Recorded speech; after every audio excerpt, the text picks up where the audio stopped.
الحمدللہ رب العالمین والصلاة والسلام علی سید الانبیاء والمرسلین اما بعد فاعوذ باللہ من الشیطان الرجیم بسم اللہ الرحمن الرحیم۔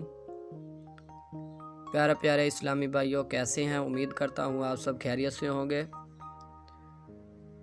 بھائیوں، آج کی اس ویڈیو میں آپ کو حرف حافیہ اور حروف تعارفیہ کی وضاحت بتاؤں گا، لیکن اس سے پہلے میری تمام دوستوں سے گزارش ہے کہ اگر ابھی تک میرے چینل تجوید القراءت کو سبسکرائب نہیں کیا تو سبسکرائب کر لیں اور ساتھ میں لگے بیل کے آئیکن کو دبا کر آل کے نوٹیفیکیشن کو آن کر دیں، تاکہ میری طرف سے مدنی قاعدے کی اپلوڈ ہونے والی کوئی بھی ویڈیو آپ سے مس نہ ہو۔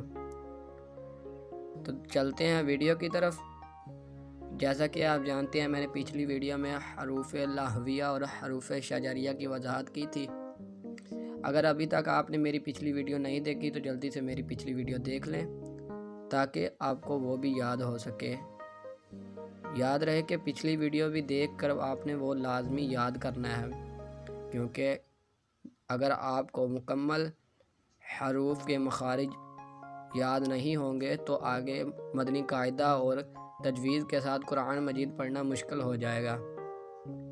تو آج میں نے آپ کو بتانا ہے کہ حرف حافیہ اور حروف تعارفیہ کون سے ہیں۔ آپ کو یہ اسکرین پر نظر آ رہا ہوگا حرف حافیہ، اور یہ نیچے لکھا ہوا ہے حروف تعارفیہ۔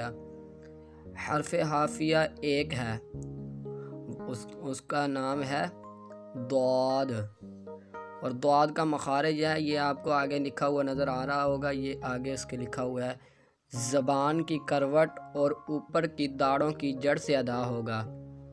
یہ ہے حرف حافیہ کا مخارج۔ حرف حافیہ ہے کون سا؟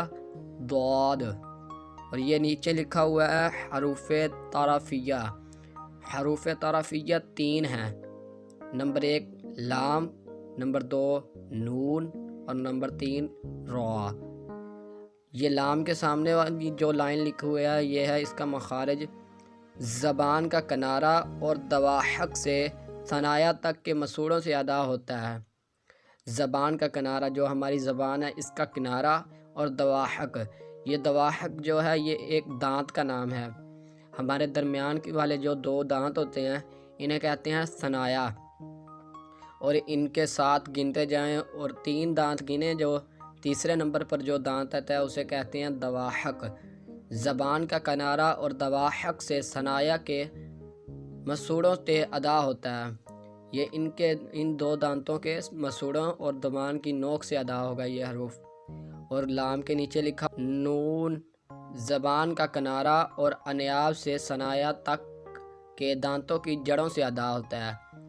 زبان کا کنارے کی آپ کو سمجھ آ گئی ہوگی، اور انیاب یہ نیا لفظ آ گیا ہے۔ ثنایا کا میں نے آپ کو بتا دیا کہ یہ جو درمیان والے 2 دانت ہوتے ہیں انہیں ثنایا کہتے ہیں۔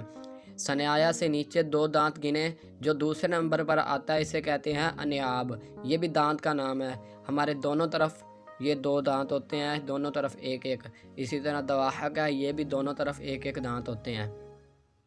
آگے چل کر میں آپ کو ان دانتوں کی بھی وضاحت کروں گا کہ یہ دانت کون کون سے ہیں اور ان سے کیا کام ہوتے ہیں، لیکن ابھی ہمیں یہی بہتر ہے کہ ہم یہ یاد کر لیں۔